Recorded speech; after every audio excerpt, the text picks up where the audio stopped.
This evening's subject is Uber, the ride-sharing company.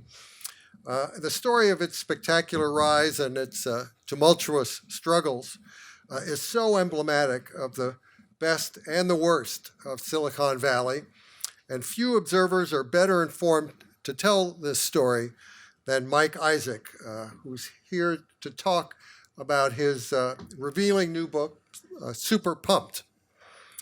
Mike works the technology beat for the New York Times. He's based in San Francisco and has years of experience, not just with the Times, but also a couple other publications, reporting on technology giants and social media companies. He began covering Uber in 2014 when the company already was several years old and well on its way to revolutionizing how we get around. Mike's penetrating articles about Uber eventually won him the prestigious Gerald Loeb Award for distinguished business reporting. Today, of course, Uber seems to be everywhere, and it appears destined even to become part of a future in which the cars we summon will drive themselves.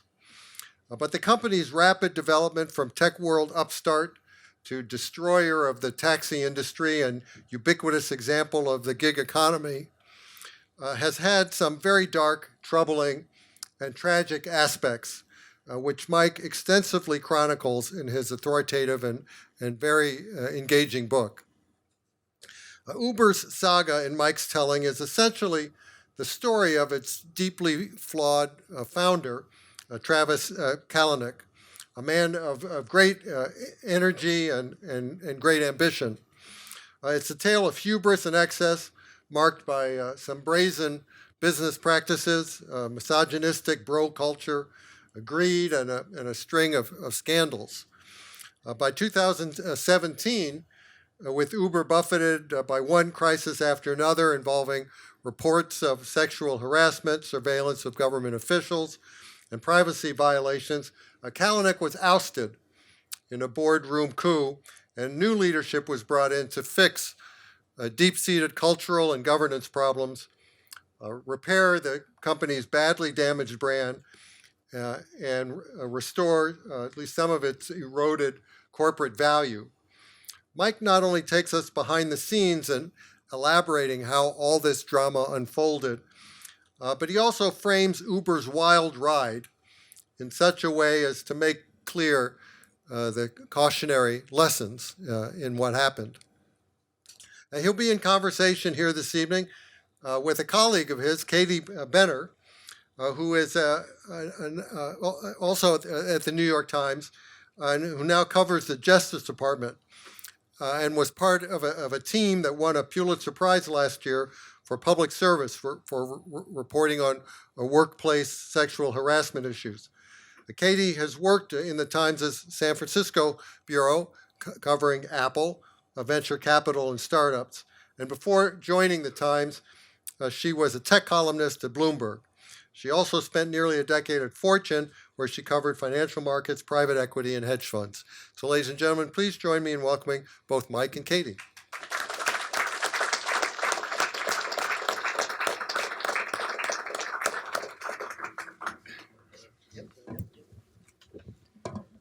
Hi. Thank you so much for such a very nice, thoughtful introduction. I was going to say, I'm going to try to live up to that intro. I know, absolutely. I totally appreciate it. And thank you all for being here tonight. It's so good to see a packed house. If you haven't already read Super Pumped, you should, because it is excellent. And I'm not just saying that because Mike's my colleague. I'm really good at omitting the truth. I don't have to compliment him, but She would tell me if it was bad. It's excellent. And I thought, Mike, before we begin with the Q&A and the audience questions, I was wondering if you could maybe set the scene from your book a little bit. Read to us from your book and just sort of give people a flavor for what Uber was like as a company. Yeah, so hey, everyone, thank you for coming out. It's really nice to see all of you. So Katie and I actually have kind of a history. So Katie actually worked on a lot of the stories that I did on Uber, and she got to we both were sort of co-therapists to one another when we were it was 11 o'clock at night and trying to break this crazy stuff that was happening. So it's nice to be here in DC with you. And I was just saying the last time I was here was when I was an intern on the Hill covering, I think Sherrod Brown released a book a long time ago, and I came to DC to write about it. It was some item without my byline, so it's nice to actually be back here in this seat.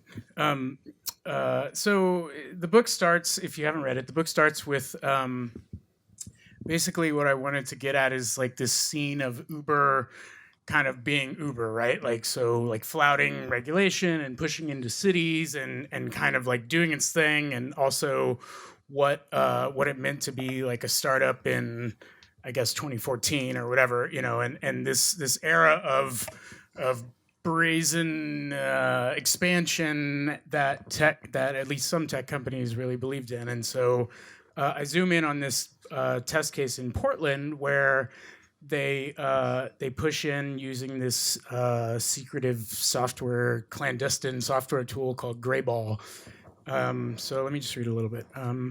So Kalanick and his forces had flouted laws in Portland and in scores of other cities. But ask a typical Uber employee at the time, and even some supporters years later, and they'll tell you they didn't see it that way. Greyball was consistent with one of Uber's 14 company values: principled confrontation. Uber was protecting its drivers while confronting what they saw as a corrupt taxi industry that had been protected by bureaucracy and outdated regulations.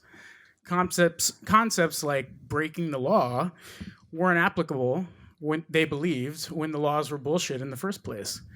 Kalanick was convinced that once everyone used the service, it would click. They'd understand that the old way was inefficient and inexpensive, and his way was the right way. To some extent, he was right. As of this writing, Uber operates worldwide.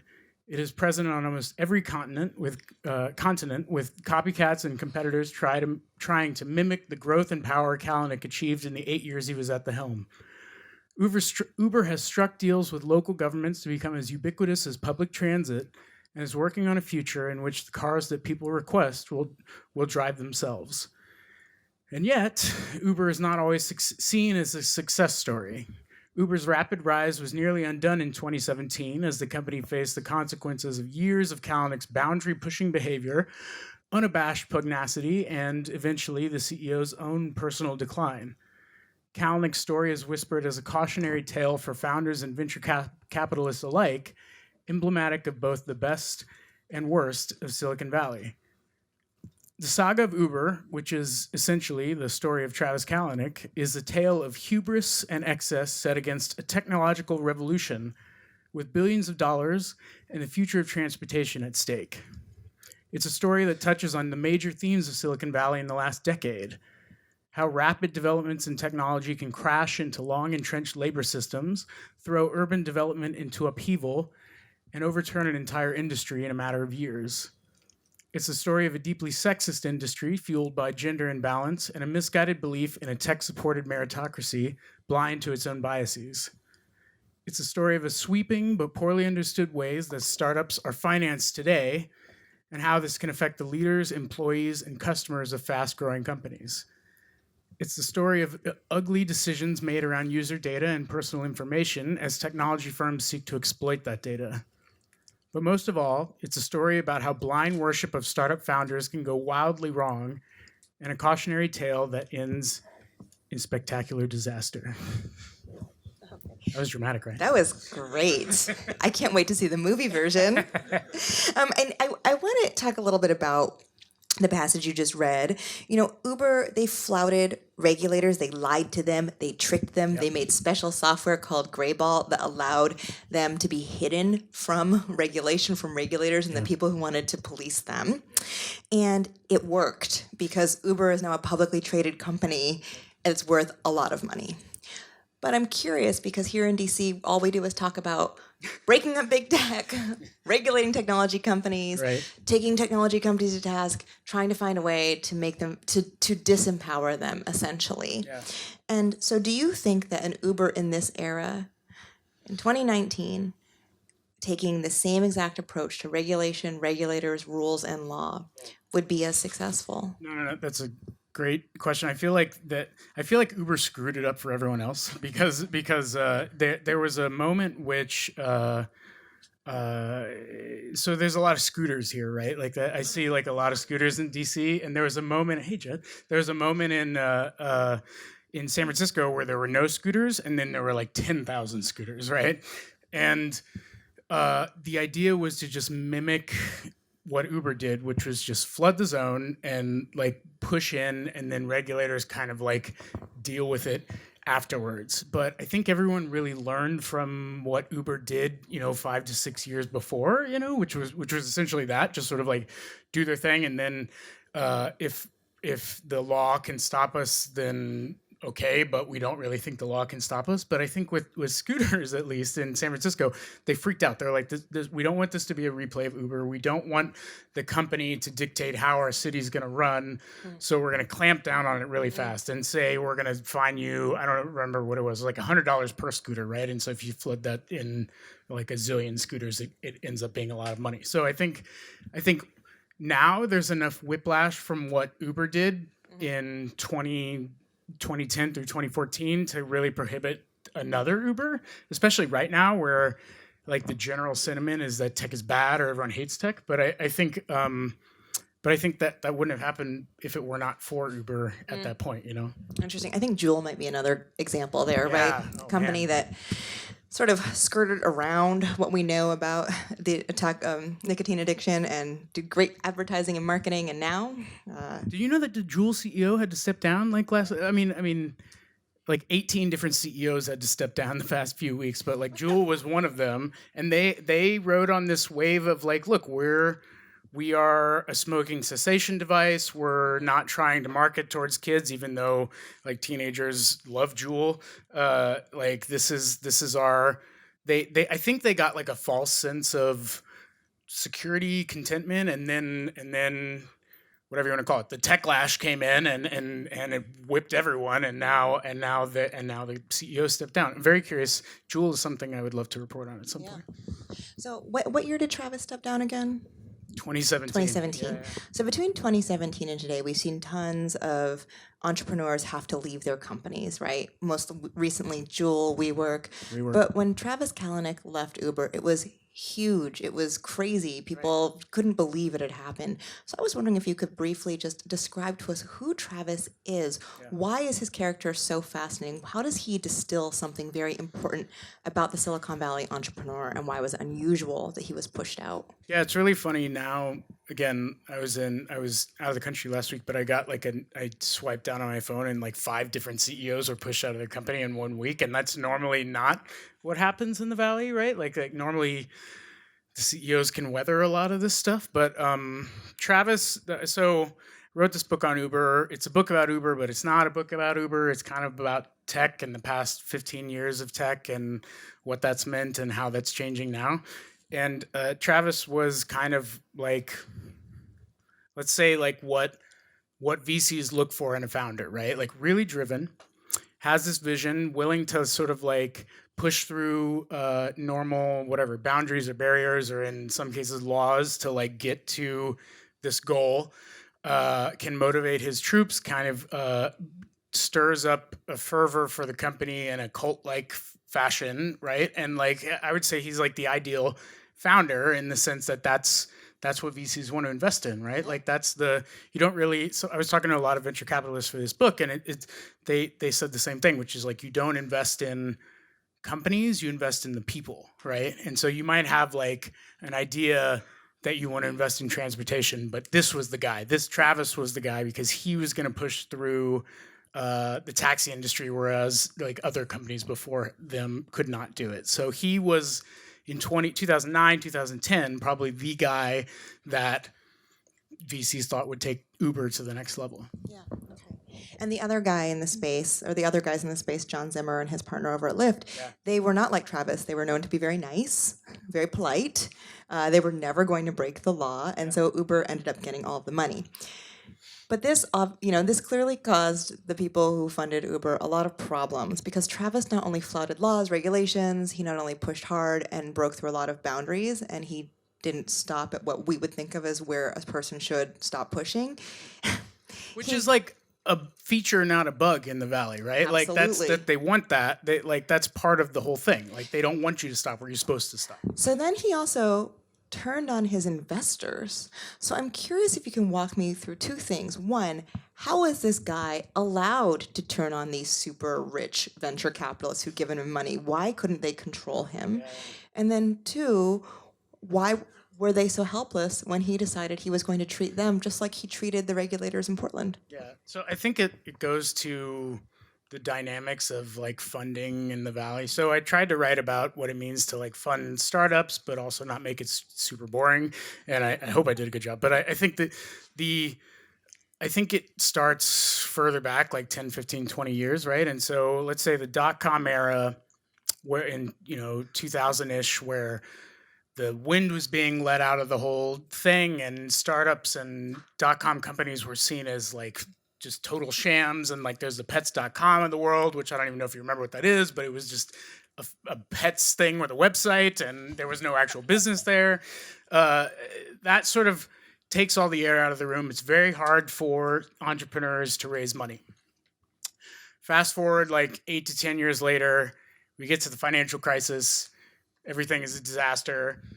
The Fed is like, all right, we need to reduce interest rates to sort of like jumpstart the economy. That's the theory. And so the sort of side effect of that is that it becomes much easier to like start raising capital and spending, and like VCs start flooding venture capital into the space. Like all different types of folks start flooding capital into space. So it becomes much easier for startup founders to raise money. When that happens, the dynamics of like the power kind of slides back into the founders' hands, I would say. And so they start, if you have someone like, say, Mark Zuckerberg or Travis Kalanick or Larry Page and Sergey Brin, they can start writing the charter of their company to say, maybe my votes count 10 times versus like 1 time for a shareholder, right? Like, and so maybe my voice matters more than literally anyone else on this board. Or maybe I have the power to appoint 2 new board members, whereas you can't do anything. So like Zuckerberg, Brin, Snapchat, Spiegel, like were the precursors to this, but I think Travis Kalanick sort of represented the Uber model of this, if you will, in that he made it completely like impossible to take the company away from him, right? He had to essentially, through a lot of like engineering, he had to essentially step down of his own accord. So even when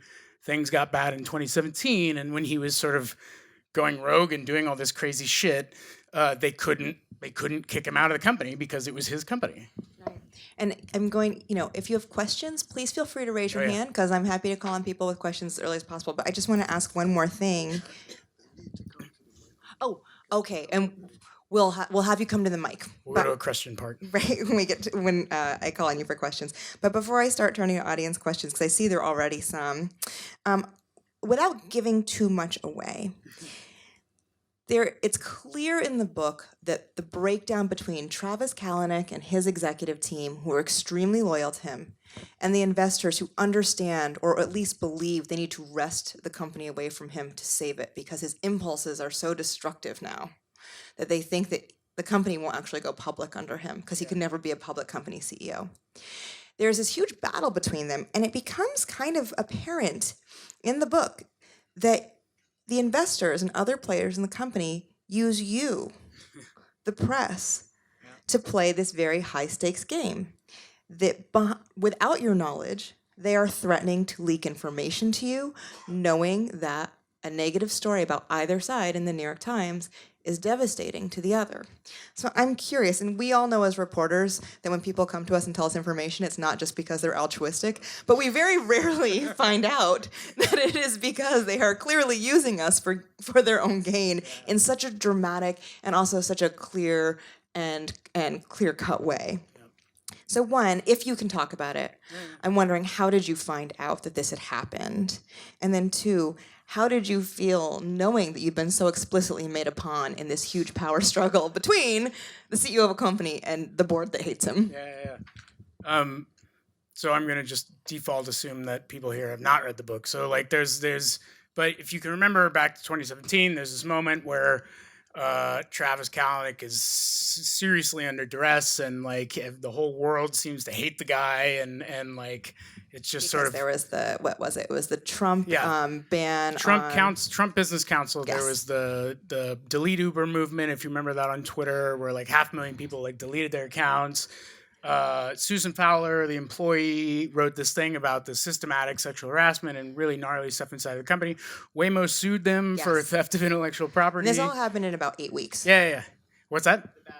The bad ride. The bad ride. The Travis video. Oh God, no, thank Travis you. Yes, being that was the cherry on the crappy cake of like Travis screaming at a driver, saying like, you need to take responsibility for your own stuff, right? Amazing. Like that. I mean, that was the coup, right? Like that was the thing that, if you kind of had sympathy for this guy before, you really didn't like him after you watched that video. And so like in a normal company, a CEO would be like, all right, this is bad. Even if it's only a symbol that I step down, I still need to step down, right? And that's probably why Adam, I mean, we could go into WeWork for other stuff, but that's probably why he stepped down, because like he had to step down. But like in any company, like once you deal with enough stuff, the CEO normally steps down, just because it's like a symbol of like, we're changing and it takes some heat off. Travis had no intention of stepping down from his company. It was his whole life. He had no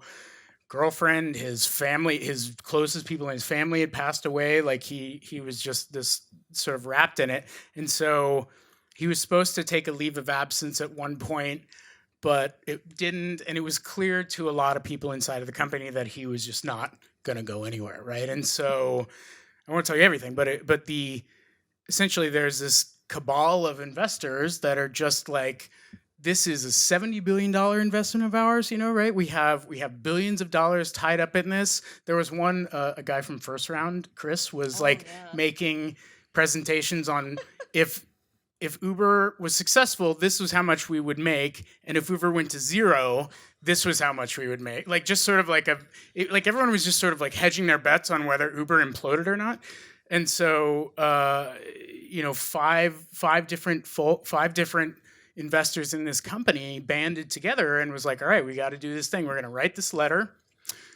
We're going to tell Travis you need to get out, or we're going to go public and tell the New York Times that we want you to get out because you're a terrible CEO, and we're going to publish this letter. I was the stupid New York Times reporter that they were going to go to, apparently. And I caught like early wind of it, but this is all sort of stuff I found out after the fact. And so the basically, like, it was this very dramatic thing where, and then the stakes were high for VCs because in venture capitalist land, you have to be like founder friendly. You have to be seen as like supporting your CEO of the company that you're investing in, or else people don't want to take your money. And so it was very high drama. And so I didn't know about this until after the fact. I ended up publishing a story, and it made him look like an idiot, and it was very bad. But like I think that was devastating. I mean, because they had allowed Travis to believe that if he stepped down, he would get to step down with dignity, and then they still told Mike what had happened. We still published a terrible story, and it was a final betrayal. It was so awful. Now, there's this like meme in the Valley of like stepping down to spend time with my family, which does not exist. It's totally a face-saving maneuver. But I was leaked the information and did the story anyway, so it just sort of, I feel like, so to answer your original question, like I think that we have to like you always know as a reporter that you're being used for someone's agenda to some degree, and I think you have to extract yourself from that and recognize the news value and what's going on, and but not like just be like a pawn that's trying to get to some sort of outcome. Like the for me, like I didn't care if he stayed or left. It was just more what is happening and can I present that as clearly as possible. yeah. So if you have questions, feel free to line up at either mic. Go ahead, please. I'll give you everybody a second to queue up. And while people are queuing up, Mike, I'm going to ask you a really quick quick question. A lot of questions come in. What is Uber worth now? Do you have any idea what its market cap is? It's like in the low 40s. So 40-ish billion? Yeah, which is like around half of what it was at its peak. So Uber's around $40 billion, still a lot of money. Everybody got super rich who was an early investor in the company, right? The company is still a going concern. So did the ends justify the means? It's a mainstream product. It's huge. So did Travis do the right thing in the end? Yeah. No, it's a good question. And like there's two ways that I kind of look at it in the end. Like Travis is a billionaire, right? He's still investing in new companies alongside of Sequoia or other like blue chip venture capital firms. He hasn't been ostracized from polite society. He was at the Vanity Fair freaking Met Gala or whatever that is. Like it's Vogue. It's not. Thank you. Sorry. Thank you. This is why I'm not invited. And so like there's not been any real like repercussions to that, right? And same with anyone who is early into Uber or the investors, really. Like everyone is filthy rich and can still put in their little profile that they invested in Uber early or they were in Uber early. That's just probably cynical take because they're also like Travis is working at this new company now. He's building delivery dark kitchens is what they're called, cloud kitchens, which is a whole other thing. That's kind of interesting actually. And there's that. I think the other sort of hopeful thread that I've had is like as I've been on this tour and as I've been talking to like young people who want to do startups, they're just sort of like, I don't want to be like Uber. How do I like literally like sign this one kid sign my book? Don't build it like Uber or whatever, right? And like I was like, oh, that's sweet. there's like a hope that it just the intention of like building a company with the thought that you don't want to systematically have misogyny run through the ranks or like completely run afoul of the law from the very beginning, like built into it. Like that's hopeful, right? That's good. Sure. I mean, bar's low, but yes. All right, so why don't go ahead, please. Hi, Mike. I'm Francine McKenna, Read the Auditors on Twitter. And so we follow each other. We've talked a lot about a lot of this stuff. But I wrote a story about how last year Uber took like 12% of their bookings in cash outside of the U.S. Yeah. And people are incredulous. They're like, no, are you sure? Check that. I'm like, yeah. And so like they don't believe that people take cash. They don't believe that. I mean, Uber's whole business model is about making things convenient with the app and taking credit cards, and frankly, that's the premise, right? You don't have to use cash, and it's safer, and it's convenient, and all that other stuff. And it's not like a taxi. And yet, well, you address this in your book that there are some places that take cash. Are you trying to many places in the world. The idea that it takes cash because they actually do. They really do. No, I know they do because it's in their financial statements. But the point is that I don't understand how they continue to pursue the premise that they're anything other than a taxi company or a food delivery company if they're taking cash all over the world. And in fact, I've been told they'd take more if they could. Yeah. Well, thank you, Francine. It's nice to meet you. So to your point, they do take cash in a lot of economies that are largely cash-based. If you go to Brazil, which is something we talk about, they take cash because that's how people pay for things there. And that ends up with a whole other weird set of side effects that can happen with it. I don't know. I mean, like, look, their whole premise now is that we're my most hated word in tech, which is the platform, right? Like they consider themselves not a ride hailing company, not a taxi service or whatever, but they're going to do food delivery, they're going to do ride hailing, they're going to do bikes and scooters, they're going to do personal loans apparently at some point in the future, which is very interesting. Loans. Yeah, they did do auto loans, but they're going to do like small business loans. This is something that it's very opaque. So I think they're trying to branch into a lot of different things to defend against this idea that they're just a taxi company, and whether that'll hold up in California courts when this AB5 law passes or not. I don't know, but like I mean, they're trying a lot. The stock price also indicates that investors don't believe the line that they're more than a taxi company because they're being priced lower and lower, like a taxi company. Yeah. Go ahead. Well, I got up to ask about the future of Uber, and you've already sort of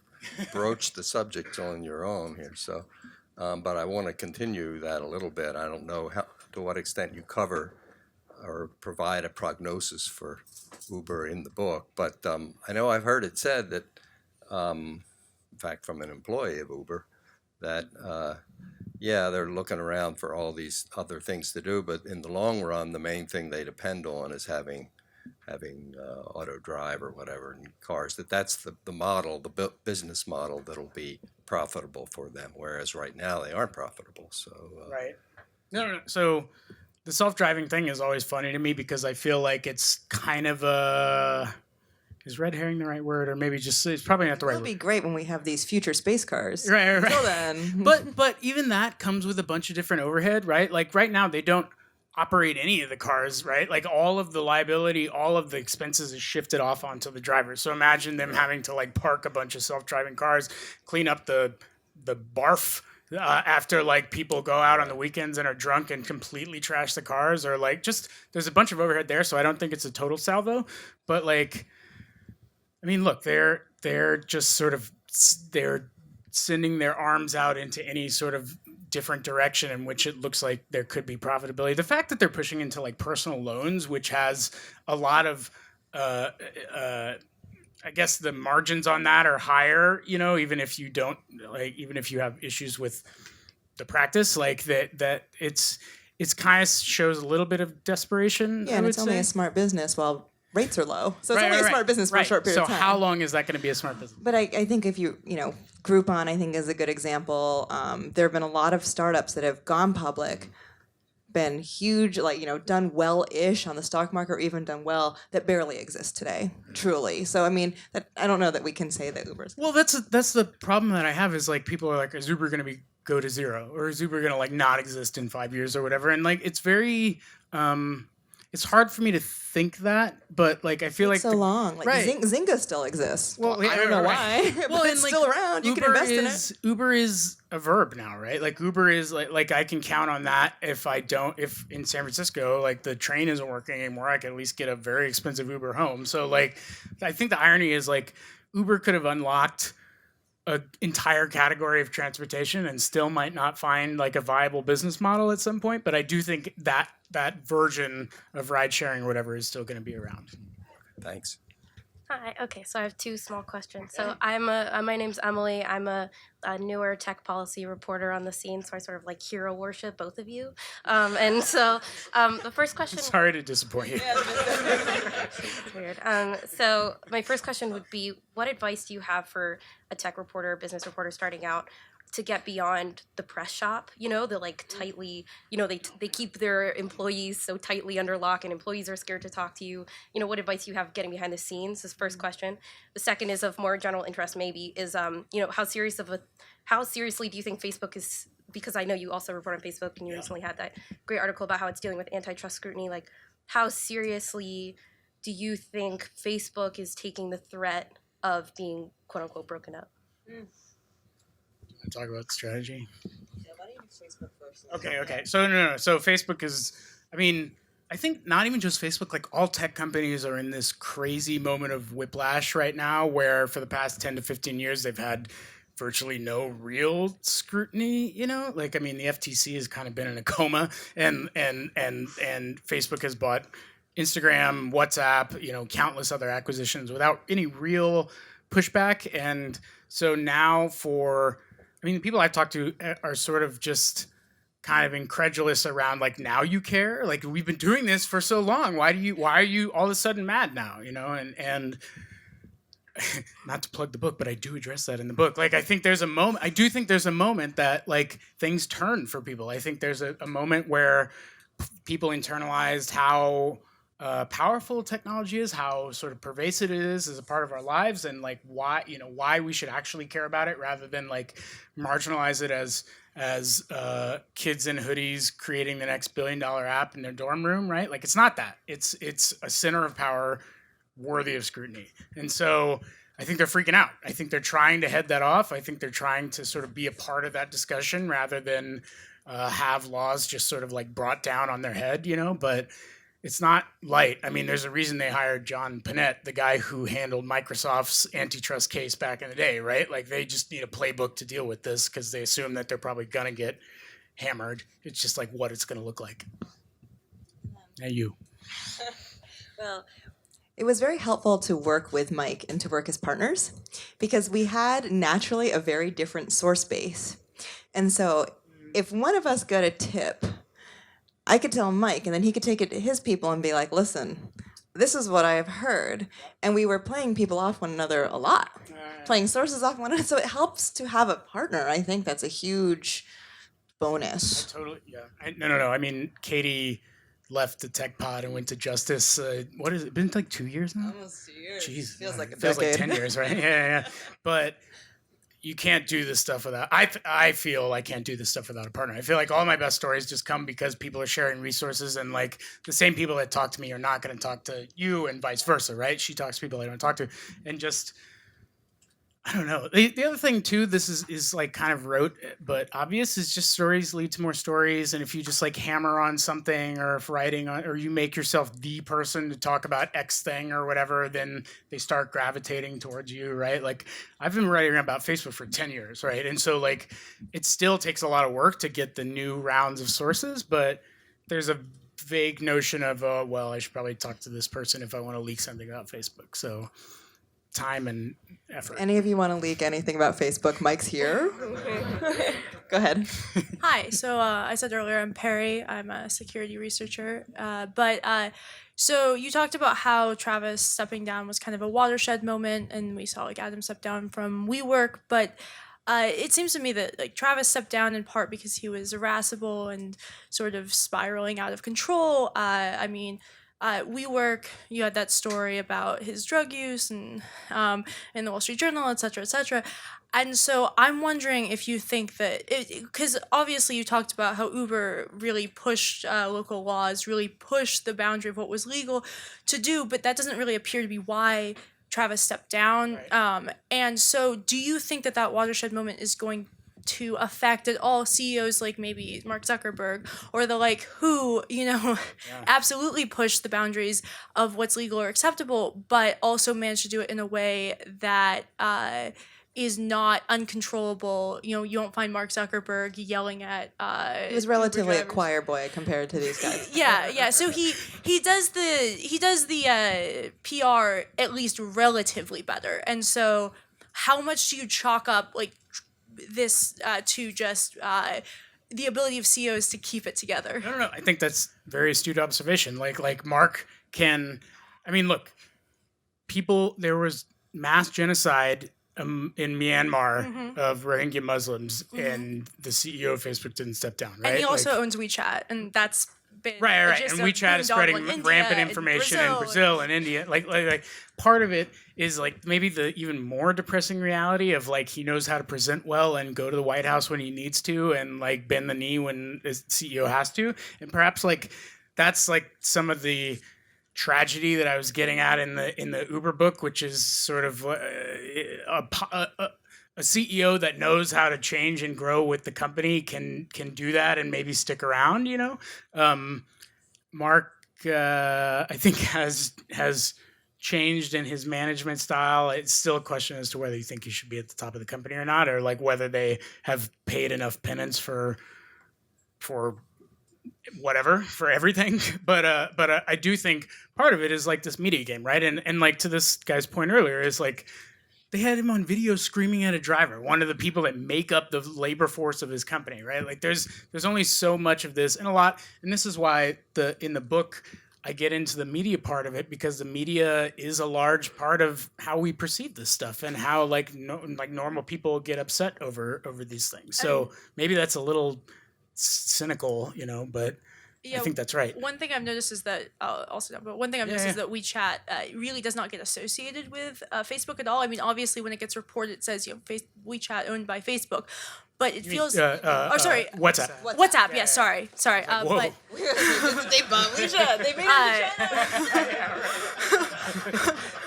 yeah, sorry, WhatsApp. But yeah, WhatsApp. But yeah, but it really doesn't seem to be connected in the sense when people talk about all the human rights abuses that Facebook is complicit in, you don't really hear WhatsApp being brought up that much. And Well, it's funny, like one of our editors, his daughter didn't believe him when she said that Facebook owned, Jim's daughter didn't believe him when he said that Facebook owned Instagram. She was like, I would never use Facebook. He said, well, Facebook owns Instagram. She was like, no, how can that be when it's so much cooler? That's why the whole like Facebook wanting to brand these apps even more part of Facebook makes no sense to me. Like, so the only sense it makes is that they don't want the FTC to break up the three companies, so they're trying to like smoosh themselves onto Instagram and It WhatsApp. also kind of shows that they don't understand how badly damaged the Facebook brand is. They don't think that Facebook is a bad brand. But if I said Facebook, how many people would raise their hand? If I said, do you think Facebook, you do feel negative feelings when I say the word Facebook? You know, I'm seeing a lot of hands shoot up. Yeah. Right, yeah. Go ahead, sir. So just one question. You opened up by talking about the gray ball software and the way that it fooled regulators in Seattle as well as a bunch of other cities. It just doesn't seem like the kind of thing that regulators at Seattle could have reasonably expected a company to do, right? Yeah, so. totally.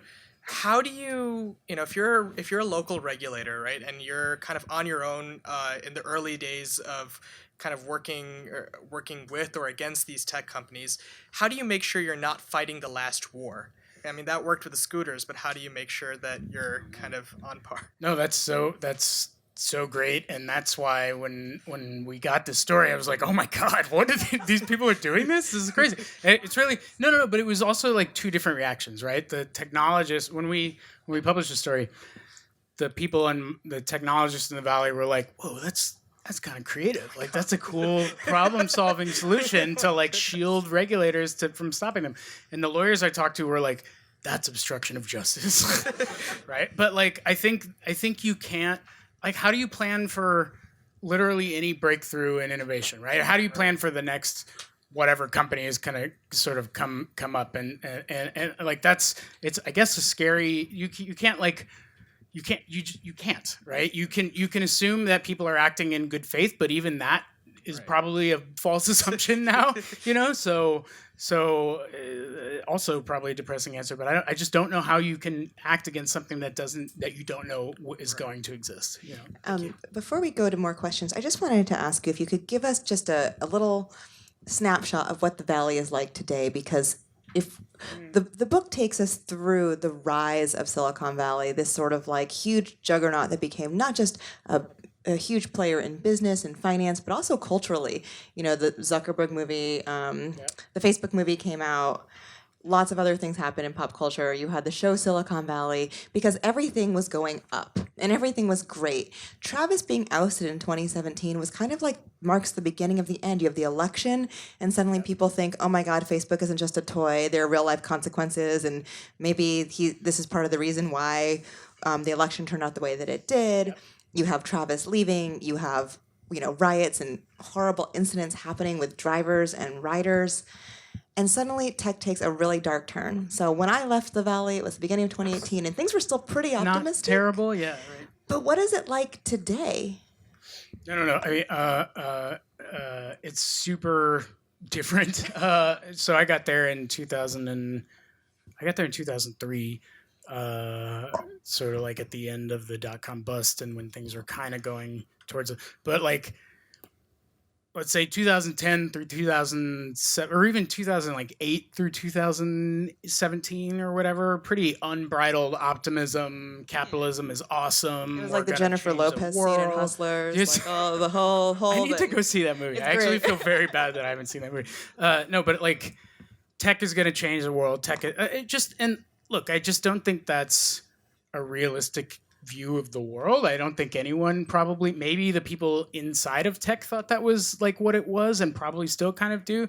I think we've swung the entire opposite end of the pendulum, right? Like I think there's weird stigma. There's very interesting stigma around working at Facebook in particular, actually, right now. There's this thing I talk about in the book called the cocktail party test, which is if you can wear your company t-shirt to a cocktail party and not feel ashamed, then you're probably doing okay as a company. But if you can't, then things are in trouble and you're probably going to lose people. And so Uber went through that period. I feel like Facebook is kind of in that right now.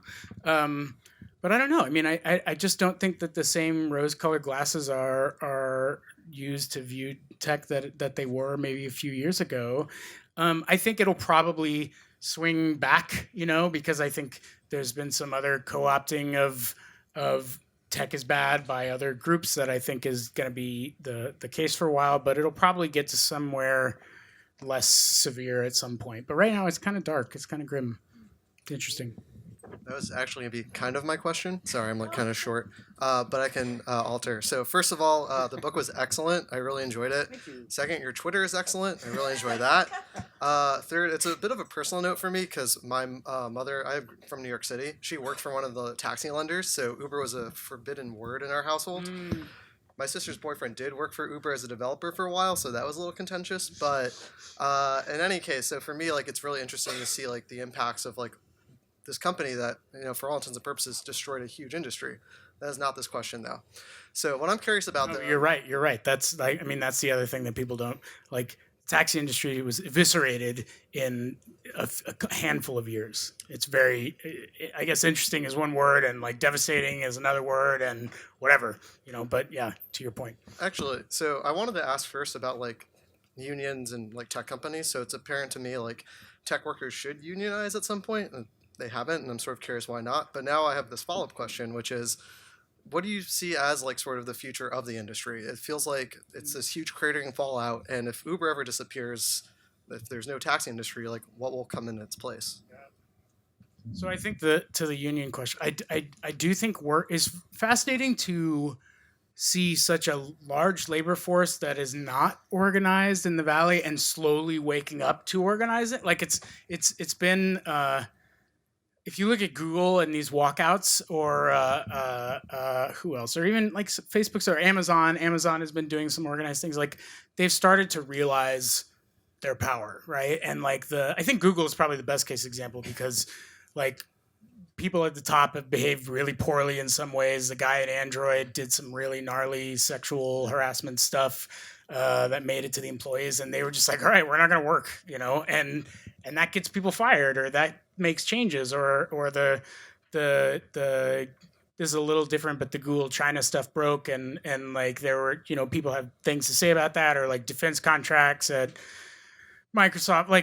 The point is that workers are starting to realize their power in ways that I don't think they ever really have before. It's a very interesting dynamic. I think it's going to probably continue. I don't know if it'll look like a union, but it's sort of this nameless quasi-union that seems to be forming, and that's very new, right? Yeah, because I think they're only now starting to think of themselves as workers. Before they thought of themselves as happy soldiers who were making something cool, which is not thinking of yourself as a worker who is giving up your time, energy, and labor in exchange for something. No, you're exactly right. And if you're on a mission, that's a very different thing than I'm performing a service and you should compensate me fairly for it, right? Yeah. So I think that shift is starting to change. And future of the industry, what's going to happen to the transportation industry? I guess in a nutshell, though, because we have a bunch of questions. This is a big question. Yeah. I honestly, even when people ask me what the future of Uber, I don't know. The one thing I think Uber got addicted to was venture capital and being private, and now it's a public company and they don't have an unlimited faucet of VC, and so they have to operate very differently. So I feel like they're gonna just start cutting employees and programs or whatever, and it'll look very different. But I don't know. I don't know if Uber, people ask if Uber still exists in 5 years, and I don't know. I don't know if the model, for a very long time, they've been charging $2 for a $5 ride, right? Yeah. And how does that business scale over time? So, I don't know. Sorry. Thanks for trying. Yeah. Go ahead, please. Thank you. Sorry. So, Uber, whether you like it or not, is an adjective and a verb. So, in my opinion, it's helping the environment. It's getting a lot of young people off the road who normally would have owned cars and spent a lot more money, would have been drunk driving. Yep. So I know you have a lot of disdain for technology and Travis, but what he brought to my life and what I see around me is very important. I take Uber and Uber likes around the world, third world countries.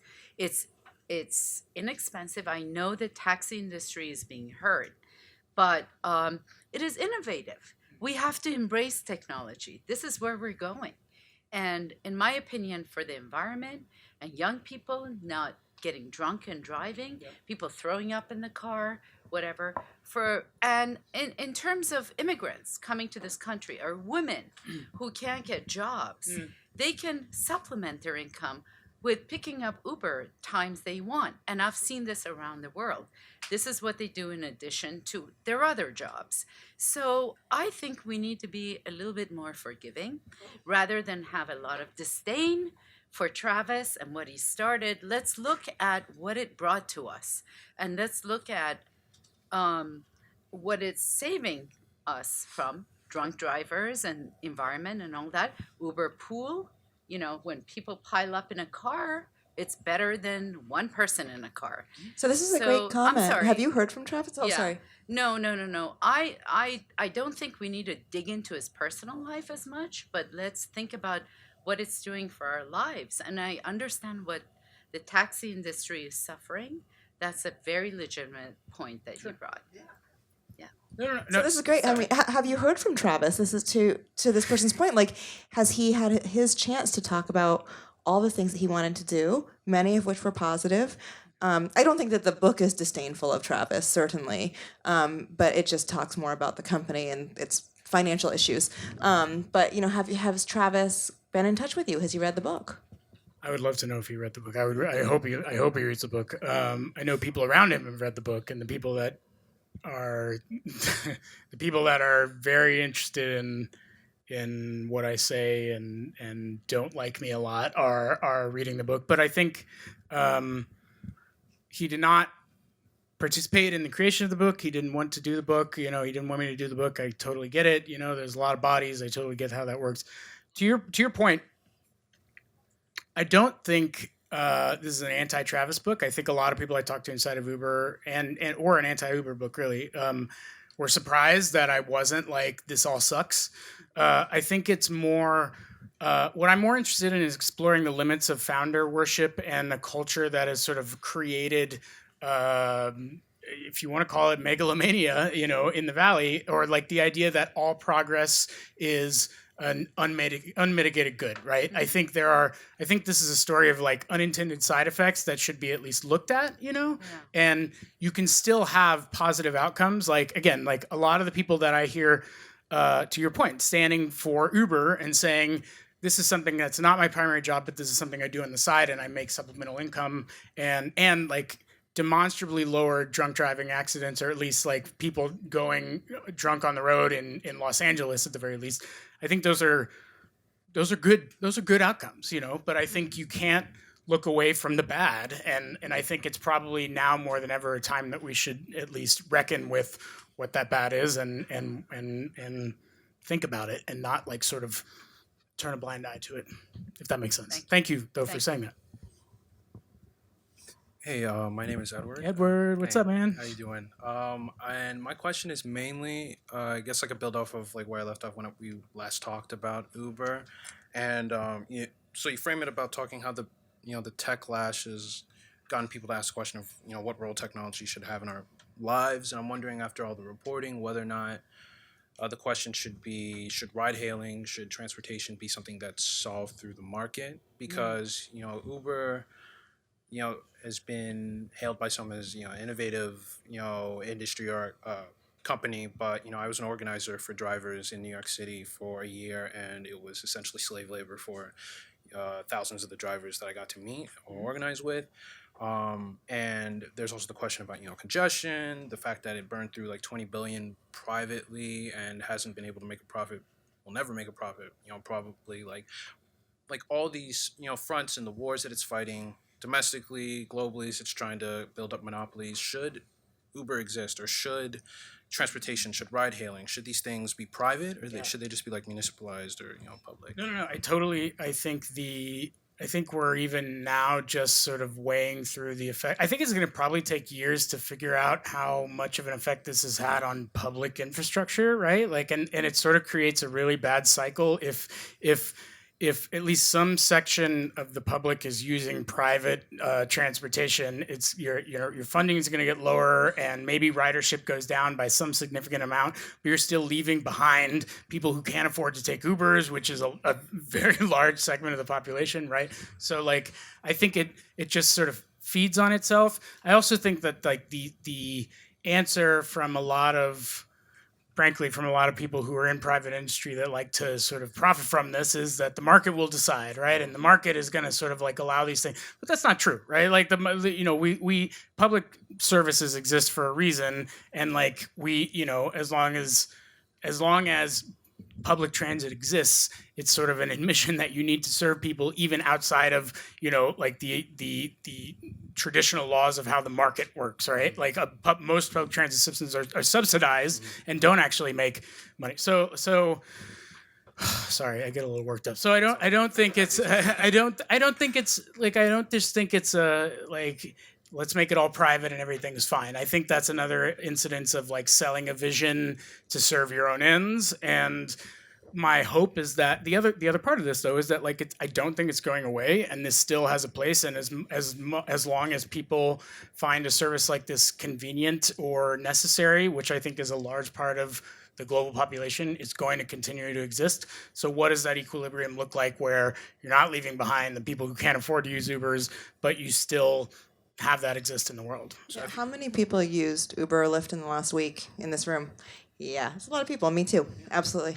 Go ahead. Tim. I'll add one side note, yeah. because you also were talking about breaking up companies. So do you think like is there any conversations or anything you've come across where people talk about either like a takeover? Because I know in some places in Europe or like in Barcelona or in France, they have like local or regional versions of ride hailing that is just run by the city or state government. Yeah. No, that's a. I don't think we're there yet, just because I don't think.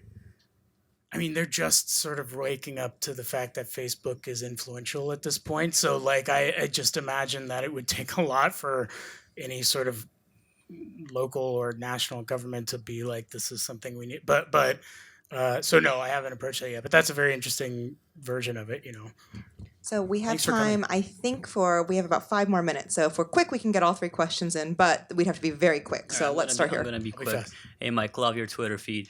So, Don't look at my Twitter feed. so I just had one quick question. The Verge published about 2 weeks ago this sort of interview/feature with Uber's new CEO. They sort of walked around Manhattan and they talked with him.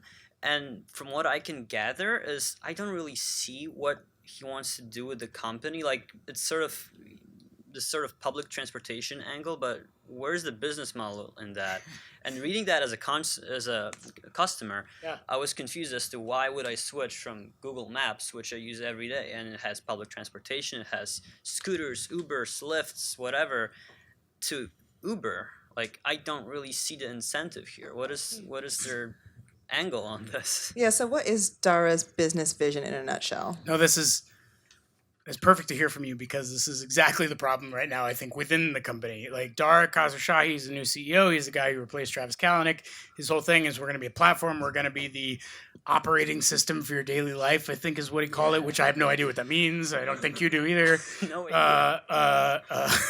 I guess the idea is to like open Uber at the very first thing in the morning, but I'm not going to. Why would I So, do that? so that, yeah, no one knows. And that is exactly the issue with a lot of people internally. And now the meme, which is very fascinating to hear, is like, is Travis going to make a comeback? Do we need this like CEO with vision? Like I weirdly miss the days where he was like setting the building on fire, but at least I was like excited to come to work and don't have this like dad telling me this boring version of the company in the future, right? Like that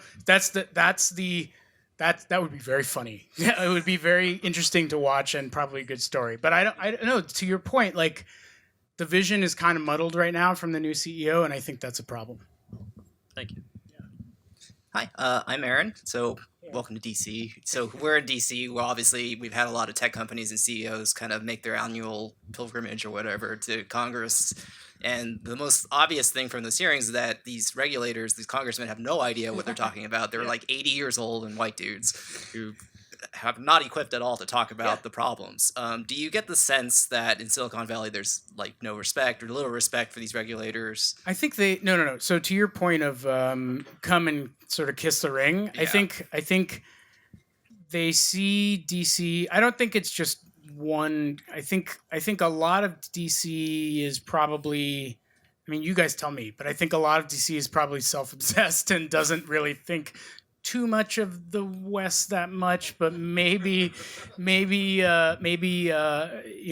that's probably changing more these days. I do think that, like, look, I think they have very large staffs of aides who look into all this stuff, and like, there are a lot of smart people that I talk to inside that are starting to bone up on, these are the things that we should be asking these companies, but the way that the Valley sees it, like Zuckerberg, the fact that Zuckerberg came out here 2 weeks ago is a big deal because he doesn't want to come out here. He doesn't feel the need to come out here and talk to the people out here because he's like president of the world, right? like why would I have to go kowtow to some senators or whatever in Washington when the choices, the product choices that I make can affect entire economies and countries. So I think they sort of have that general disdain. At the same time, they realize they're an American company and sort of have to play through the theater to come out here, and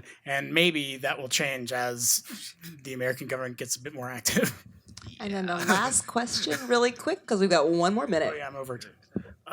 I just wanted to ask, because I just wrapped up the book, and a friend of mine asked me, what was it like? And I said it was like empathizing with the worst people in the world. Like, that's what it felt like. I empathize with Bill Gurley and Travis Kalanick, and you really care about them. So my question was about, one, if you couldn't answer it, was like how much you go and interview some of these VCs and Bill Gurley and some of the other people in the cabal, and I assume you probably can't answer that. So my real question then is the role that you see the book playing in the future of the company, because this is probably going to be the thing that changes how everybody thinks of Travis Kalanick. Everybody who hates him could read this and be like, oh, I feel bad for him and I see things about him that I didn't. And so that's my actual question. So I thank you for saying that, because I just love, that's the best pithy term I've ever heard, empathizing with the worst people. I feel like I liken it to like watching the show Succession, where you don't like anyone but you love everyone.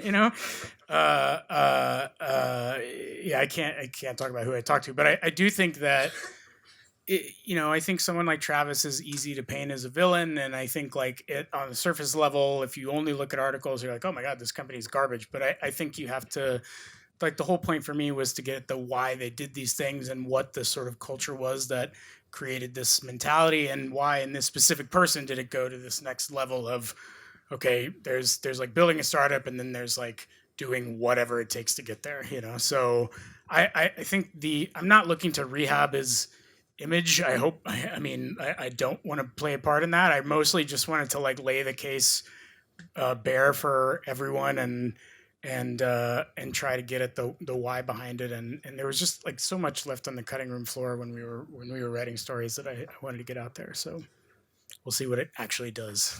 I guess as a final thought, there's a moment in the book where it's actually extremely sad. All the things that Travis would have told his employees if he'd only had the chance before he's pushed out of the company. He's humble. He's apologetic. You finally get the sense he knows what he's done wrong. You finally get the sense that he wants to do better, that he means it, but he never gets to send it. And then he's fired. Then he's fired. He never gets to send this letter. Do you think if Travis had sent that letter even 2 months earlier, 1 month earlier, he would still be the CEO? I mean, I don't know if he would have been able to really, like, this is the thing. So this huge letter, it's really like this, it was cool to get that letter just because, like, I've never heard him say any of this stuff, and it was very much a mea culpa that I never thought would come. I don't know if he would have actually delivered it or if he would have believed it, because some people that are close to him still call him like a sociopath or like willing to hang on to power in whatever way. And so I don't know, maybe it would have bought him some time, but I think he's just a tragic figure, and that's kind of his lot in this whole book or life. Well, Mike, thank you so much for talking to us about this book. If you haven't read it, please do. It's fantastic, and I hope you all have a great night. Thanks.